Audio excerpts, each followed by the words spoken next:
अध्याय 3 कर्मयोग। अर्जुन बोले, हे जनार्दन, यदि आपको कर्म की अपेक्षा ज्ञान श्रेष्ठ मान्य है तो फिर हे केशव, मुझे भयंकर कर्म में क्यों लगाते हैं? आप मिले हुए से वचनों से मेरी बुद्धि को मानो मोहित कर रहे हैं। इसलिए उस एक बात को निश्चित करके कहिए जिससे मैं कल्याण को प्राप्त हो जाऊं। श्री कृष्ण बोले, हे निष्पाप, इस लोक में 2 प्रकार की निष्ठाएं मेरे द्वारा पहले कही गई हैं। उनमें से सांख्य योगियों की निष्ठा तो ज्ञान योग से और योगियों की निष्ठा कर्म योग से होती है। मनुष्य न तो कर्मों का आरंभ किए बिना निष्कर्मता को यानी योग निष्ठा को प्राप्त होता है और न कर्मों के केवल त्याग मात्र से सिद्धि यानी सांख्य निष्ठा को ही प्राप्त होता है। निस्संदेह कोई भी मनुष्य किसी भी काल में क्षण मात्र भी बिना कर्म किए नहीं रहता, क्योंकि सारा मनुष्य समुदाय प्रकृति जनित गुणों द्वारा परवश हुआ कर्म करने के लिए बाध्य किया जाता है। जो मूढ़ बुद्धि मनुष्य समस्त इंद्रियों को हठ पूर्वक ऊपर से रोककर मन से उन इंद्रियों के विषयों का चिंतन करता रहता है, वो मिथ्याचारी अर्थात दंभी कहा जाता है।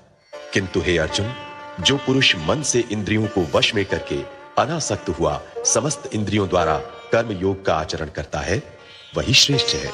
तू शास्त्र विहित कर्तव्य कर्म कर, क्योंकि कर्म न करने की अपेक्षा कर्म करना श्रेष्ठ है, तथा कर्म न करने से तेरा शरीर निर्वाह भी नहीं सिद्ध होगा। यज्ञ के निमित्त किए जाने वाले कर्मों से अतिरिक्त दूसरे कर्मों में लगा हुआ ही ये मनुष्य समुदाय कर्मों से बनता है।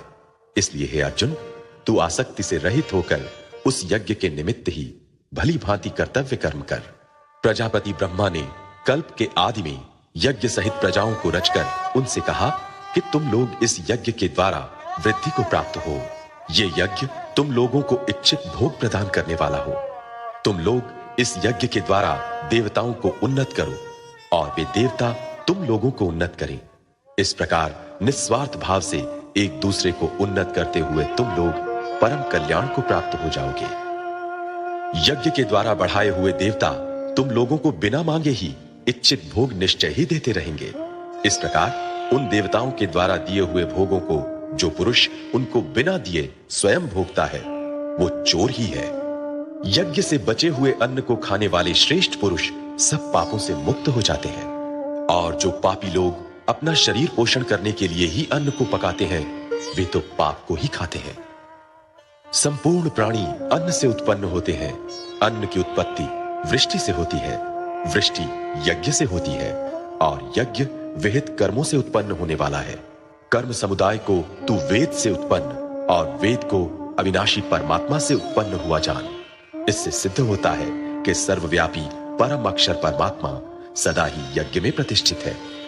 हे पार्थ, जो पुरुष इस लोक में इस प्रकार परंपरा से प्रचलित सृष्टि चक्र के अनुकूल नहीं बरतता, अर्थात अपने कर्तव्य का पालन नहीं करता, वो इंद्रियों के द्वारा भोगों में रमण करने वाला पापायु पुरुष व्यर्थ ही जीता है। परंतु जो मनुष्य आत्मा में ही रमण करने वाला और आत्मा में ही तृप्त तथा आत्मा में ही संतुष्ट हो, उसके लिए कोई कर्तव्य नहीं है। उस महापुरुष का इस विश्व में न तो कर्म करने से कोई प्रयोजन रहता है और न कर्मों के न करने से ही कोई प्रयोजन रहता है, तथा संपूर्ण प्राणियों में भी इसका किंचित मात्र भी स्वार्थ का संबंध नहीं रहता। इसलिए तू निरंतर आसक्ति से रहित होकर सदा कर्तव्य कर्म को भली भांति करता रहे, क्योंकि आसक्ति से रहित होकर कर्म करता हुआ मनुष्य परमात्मा को प्राप्त हो जाता है। जनक आदि ज्ञानी जन भी आसक्ति रहित कर्म द्वारा ही परम सिद्धि को प्राप्त हुए थे। इसलिए तथा लोक संग्रह को देखते हुए भी तू कर्म करने के ही योग्य है, अर्थात तुझे कर्म करना ही उचित है। श्रेष्ठ पुरुष जो जो आचरण करता है, अन्य पुरुष भी वैसा वैसा ही आचरण करते हैं। वो जो कुछ प्रमाण कर देता है, समस्त मनुष्य समुदाय उसी के अनुसार बरतने लग जाता है। हे अर्जुन, मुझे इन तीनों लोकों में न तो कुछ कर्तव्य है और न कोई भी प्राप्त करने योग्य वस्तु अप्राप्त है, तो भी मैं कर्म में ही बरतता हूं। क्योंकि हे पार्थ, यदि कदाचित मैं सावधान होकर कर्मों में न बरतूं तो बड़ी हानि हो जाए, क्योंकि मनुष्य सब प्रकार से मेरे ही मार्ग का अनुसरण करते हैं। इसलिए यदि मैं कर्म न करूं तो ये सब मनुष्य नष्ट भ्रष्ट हो जाए और मैं संकर्ता का करने वाला हो जाऊं तथा इस समस्त प्रजा को नष्ट करने वाला बनूं। हे भारत, कर्म में आसक्त हुए अज्ञानी जन जिस प्रकार कर्म करते हैं, आसक्ति रहित विद्वान भी लोक संग्रह करना चाहता हुआ उसी प्रकार कर्म करे। परमात्मा के स्वरूप में अटल स्थित हुए ज्ञानी पुरुष को चाहिए कि वो शास्त्र विहित कर्मों में आसक्ति वाले अज्ञानियों की बुद्धि में भ्रम अर्थात कर्मों में अश्रद्धा उत्पन्न न करे, किंतु स्वयं शास्त्र विहित समस्त कर्म भली भांति करता हुआ उनसे भी वैसा ही करवाए। वास्तव में संपूर्ण कर्म सब प्रकार से प्रकृति के गुणों द्वारा किए जाते हैं, तो भी जिसका अंतःकरण अहंकार से मोहित हो रहा है, ऐसा अज्ञानी मैं करता हूं ऐसा मानता है। परंतु हे महाबाहो, गुण विभाग और कर्म विभाग के तत्व को जानने वाला ज्ञान योगी संपूर्ण गुण ही गुणों में बरत रहे हैं ऐसा समझकर उनमें आसक्त नहीं होता। प्रकृति के गुणों से अत्यंत मोहित हुए मनुष्य गुणों में और कर्मों में आसक्त रहते हैं। उन पूर्णतया न समझने वाले मंद बुद्धि अज्ञानियों को पूर्णतया जानने वाला ज्ञानी विचलित न करे। मुझ अंतर्यामी परमात्मा में लगे हुए चित्त द्वारा संपूर्ण कर्मों को मुझ में अर्पण करके आशा रहित, ममता रहित और संताप रहित होकर युद्ध कर। जो कोई मनुष्य दोष दृष्टि से रहित और श्रद्धा युक्त होकर मेरे इस मत का सदा अनुसरण करते हैं, वे भी संपूर्ण कर्मों से छूट जाते हैं। परंतु जो मनुष्य मुझ में दोषारोपण करते हुए मेरे इस मत के अनुसार नहीं चलते हैं, उन मूर्खों को तू संपूर्ण ज्ञानों में मोहित और नष्ट हुए ही समझ। सभी प्राणी प्रकृति को प्राप्त होते हैं, अर्थात अपने स्वभाव के परवश हुए कर्म करते हैं। ज्ञानवान भी अपनी प्रकृति के अनुसार चेष्टा करता है, फिर इसमें किसी का हठ क्या करेगा। इंद्रिय के अर्थ में अर्थात प्रत्येक इंद्रिय के विषय में राग और द्वेष छिपे हुए स्थित हैं। मनुष्य को उन दोनों के वश में नहीं होना चाहिए, क्योंकि वे दोनों ही इसके कल्याण मार्ग में विघ्न करने वाले महान शत्रु हैं। अच्छी प्रकार आचरण में लाए हुए दूसरों के धर्म से गुण रहित भी अपना धर्म अति उत्तम है। अपने धर्म में तो मरना भी कल्याणकारक है और दूसरे का धर्म भय को देने वाला है।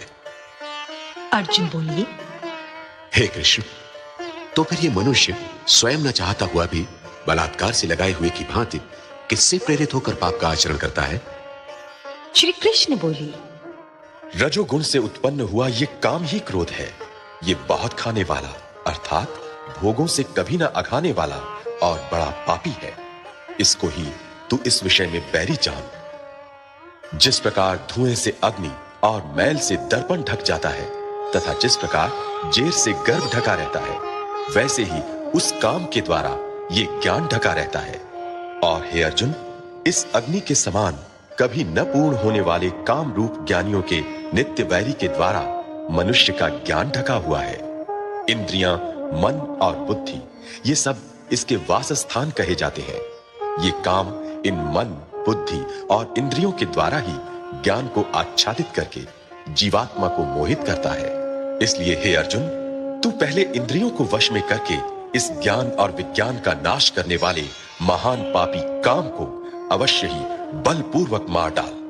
इंद्रियों को स्थूल शरीर से पर यानी श्रेष्ठ, बलवान और सूक्ष्म कहते हैं। इन इंद्रियों से पर मन है, मन से भी पर बुद्धि है, और जो बुद्धि से भी अत्यंत पर है वो आत्मा है। इस प्रकार बुद्धि से पर अर्थात सूक्ष्म, बलवान और अत्यंत श्रेष्ठ आत्मा को जानकर और बुद्धि के द्वारा मन को वश में करके, हे महाबाहो, तू इस काम रूप दुर्जय शत्रु को मार डाल।